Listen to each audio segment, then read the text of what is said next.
আসসালামু আলাইকুম। অনেক দিন পর একটা ব্লগ নিয়ে হাজির হলাম। অনেক দিন হলো ব্লগ দিই না।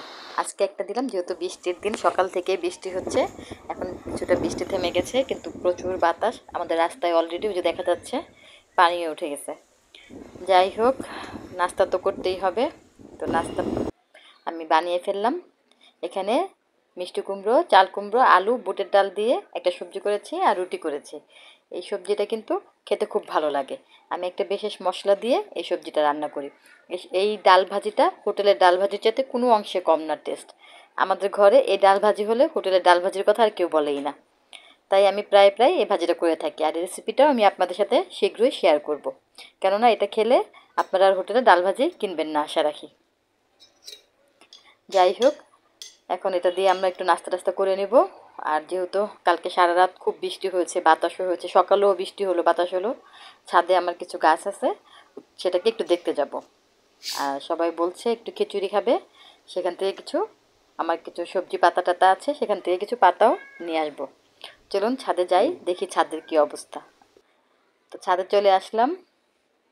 এই যে একটা গাছ, এটা একটা স্টিক আমার হাজবেন্ড নিয়ে আসছিল, এখান থেকে অনেকগুলো হয়ে গিয়েছে, আর সুন্দর গাছটাতে ফুল হয়ে ভরে যায়। আর বৃষ্টি পেয়ে গাছগুলো একেবারে সজীব হয়ে আছে। আর ছোট্ট একটা মিষ্টি আলু ছিল ঘরে, সেটা লাগিয়েছিলাম। মাঝে মাঝে একটু শাক টাক ভর্তা বা মাছের মাথা টাথা দিয়ে মিষ্টি আলু শাক ভালোই লাগে খেতে। সেটা থেকে প্রায় 1-1.5 মাসের মধ্যে গাছটা একটু বড়ই হয়ে গিয়েছে। আর আমার মরিচ গাছের অনেক শখ, কিন্তু কেন জানি মরিচ হচ্ছে না। মানে প্রচুর ফুল হয় কিন্তু মরিচ হচ্ছে না। গাছগুলো বেশ বড় হয়েছে, কিন্তু কেন জানি মরিচ ধরছে না আর কি। দেখি আর কিছুদিন দেখি, না হলে হয়তো ফেলে দেবো। আর এখানে একটা মিষ্টি লাউ গাছ লাগিয়েছি। এটাও ভালো লাগে, একটু ভর্তা খেতে পারি বা ভাজি টাজি করে খেতে পারি। লাউ হবে কিনা জানি না, কিন্তু এর আগে আমি একটা লাউ গাছ লাগিয়েছিলাম, সেখানে লাউ হয়েছিল। এই দেখেন, আজ আরেকটা মরিচ গাছ, অনেক দেখাই যাচ্ছে ফুল, কিন্তু কেন যে মানে মরিচ হচ্ছে না বুঝতেছি না। রোজার সময় 10 টাকা দিয়ে একটা পুদিনা পাতা আটি এনেছিলাম, এখান থেকে কিছু লাগিয়েছিলাম, দেখেন কত হয়েছে মাসাল্লাহ। আর এটা হলো আমার অনেক প্রিয় একটি গাছ, কারি পাতা। ছোট্ট একটা কিনে এনেছিলাম, মাসাল্লাহ এখন অনেক বড় হয়ে গিয়েছে, আর পাতায় একেবারে ভরে গেছে। এটা আমার অনেক পছন্দের একটা গাছ, অনেক যত্ন করে এই গাছটা আমি কিনেছি আর কি। আর এই তো জবা গাছ, এটার একটা ভিডিও আছে, প্রচুর ফুল ধরে, প্রচুর কলি আসে। এখনও গাছের মধ্যে অনেক কলি আছে ভিতরে, ফুল একটা হয়ে হচ্ছে দেখিনি। যাই হোক, এতে প্রচুর ফুল হয়। আর একটু পুঁইশাক গাছও লাগিয়েছি, লাগে মাঝে মাঝে পাতা এটা সেটা করতে। আর এটা হচ্ছে মেক্সিকান মিন্ট, যদিও আমাদের দেশে এটা অরিগানো বলে চালায়। ছোট্ট একটা গাছ কিনেছিলাম, কিন্তু এটা এখন জঙ্গলের মতো হয়ে গিয়েছে, ভাবছি এটা কেটে টেটে আর কি ছোট করে রাখবো। আর এই যে একটা গাছ, এটা আমার হাজবেন্ড কিনে নিয়ে আসছিল, কিনে আনছে মানে কেউ একজন দিয়েছিল আর কি তাকে। ফুলটা সুন্দরই লাগে দেখতে। পাতাগুলোও খুব সুন্দর, দেখেন পাতাগুলো কি সুন্দর। আর এটা হচ্ছে লেমন গ্রাস, এটাও একটা স্টিক এনেছিল আমার হাজবেন্ড। একদম ভরে গেছে, এখন আমার বারান্দাও কিছু আছে, মাঝে মাঝে স্যুপ টুপ করলে মেয়ের জন্য এখান থেকে নিয়ে করি।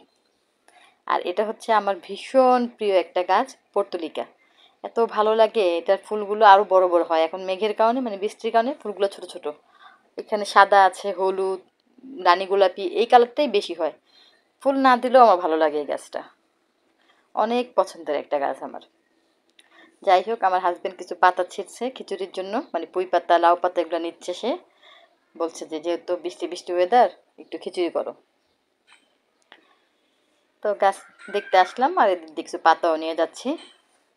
তাই এখন বাসায় চলে আসলাম, খিচুড়ি রান্নার আয়োজন করছি। আমি এখানে হাতে মাখা খিচুড়ি করব।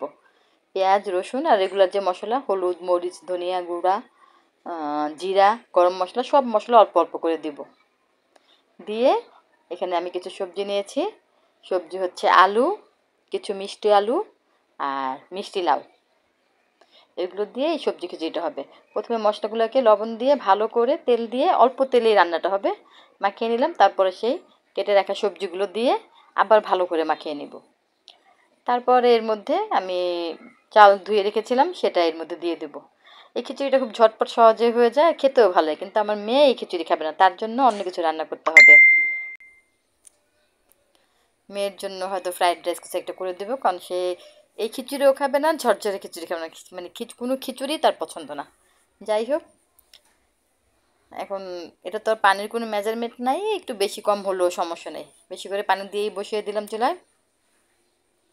বলক আসা অবধি ওয়েট করছি। বলক চলে আসছে। এটা এখন যে গাছ থেকে ছাদ থেকে যে পাতাগুলো নিয়ে আসছিলাম সেগুলো এখন কিছু কিছু দিব এখানে, আর কিছু পাতা দিয়ে আমি ভর্তা করব। লাউ পাতা দিয়ে ভর্তা করবো, আর অল্প কিছু লাউ পাতা খিচুড়িতে দিব।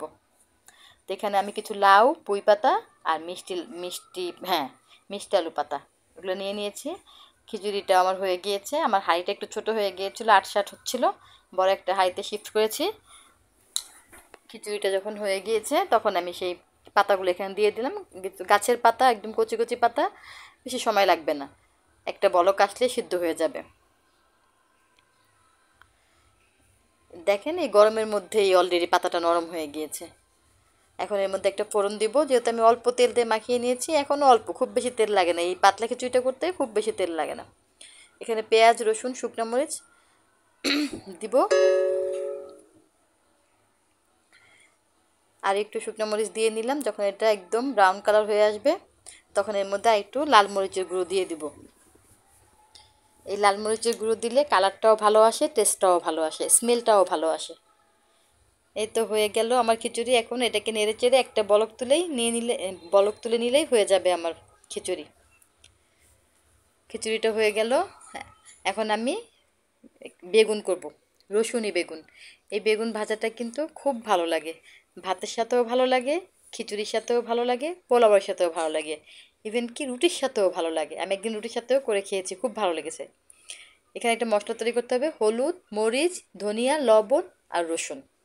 এগুলোকে ভালো করে এই শিলনোড়াতে একটু পেস্টের মতো করে নিতে হবে, আর এর মধ্যে 1 টেবিল চামচ তেল দিয়ে দিতে হবে।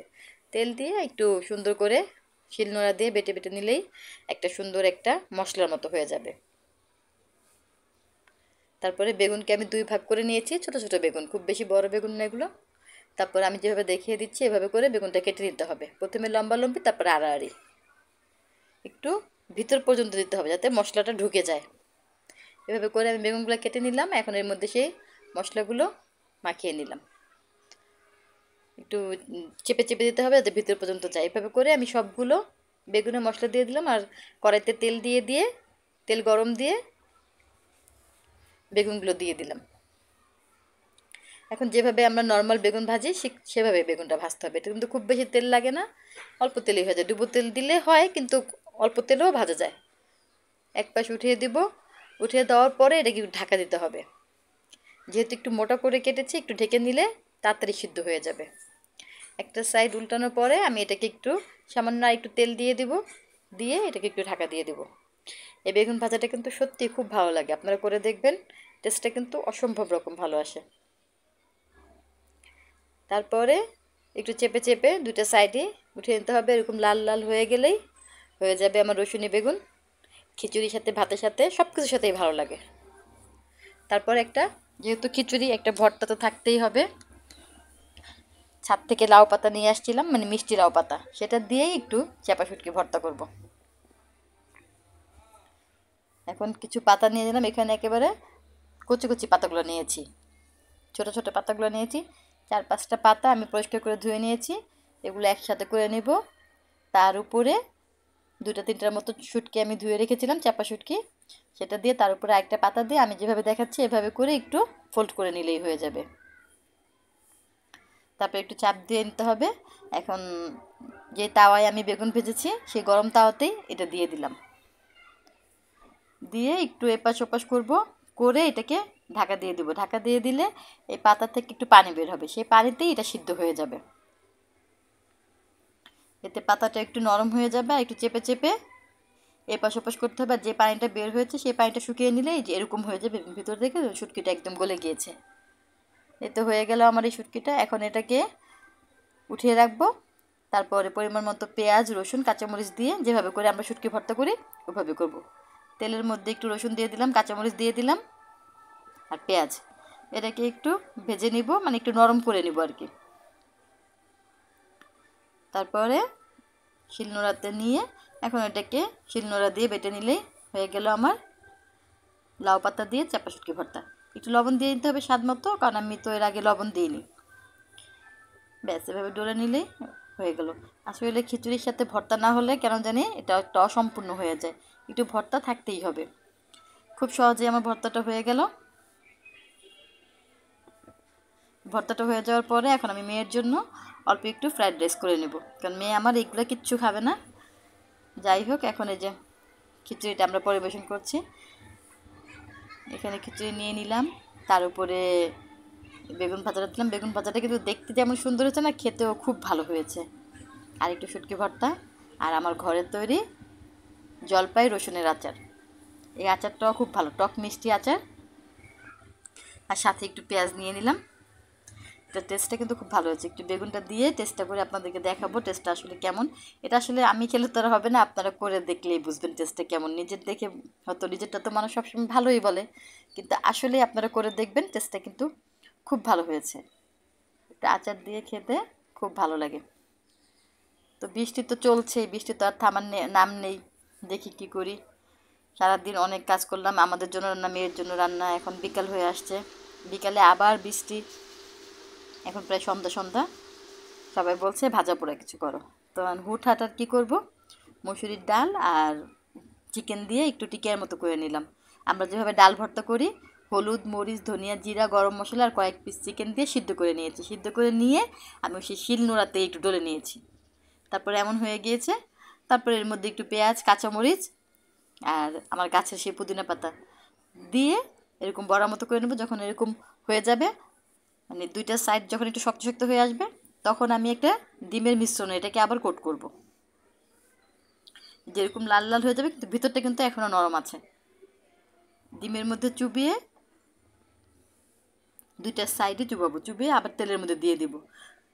এভাবে দিলে টেস্টটাও ভালো আসে, স্মেলটাও সুন্দর, আর দেখতেও ভালো লাগে। এভাবে করে সবগুলো আমি ডিমের মধ্যে চুবিয়ে চুবিয়ে ভেজে নিলাম। এটা দিয়েই বিকালে নাস্তা হবে, সাথে চা থাকবে। সারাদিন এই করলাম। যদি ভিডিওটা ভালো লাগে, লাইক, কমেন্ট, শেয়ার দিয়ে পাশে থাকবেন। ভিডিওটা দেখার জন্য আপনাদের সবাইকে অসংখ্য ধন্যবাদ। আল্লাহ হাফেজ।